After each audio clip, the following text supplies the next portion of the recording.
కదులుతాయి భూమిని ఆధారం చేసుకుని. భూమి ఒక్కటి కదిలితే అయిపోయిందంతే. భూమిని కదలవద్దని శాసించి నిలబెట్టాడు. అచల అని పేరు భూమికి, అందుకే కదలకుండా నిలబడుతుంది కాబట్టి అచల. అటువంటి భూమి రాజుల చేత పరిపాలింపబడుతుంటుంది. రాజు విష్ణువాంశలో ఉంటాడు.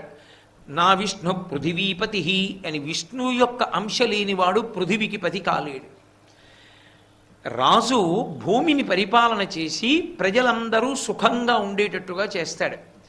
ఇప్పుడు ఇందులో ఇన్నిటిని ఇవ్వడం ఒకెత్తు, గోవిందా అన్న మాటని స్మరించినప్పుడు ఇది ఎవరిదో అర్థమవుతుంది. ఎప్పుడైనా సరే మనిషి పతనమునకు ప్రధాన కారణం ఎక్కడుంటుందంటే భూమి నాదన్న భావన ఎందుంటుంది. ఇది నాది అన్నాడు అనుకోండి, అక్కడ ఉంటుంది పతనం. ఈ విశ్వాన్నంతటినీ ఎవరు భరిస్తారంటే భూమి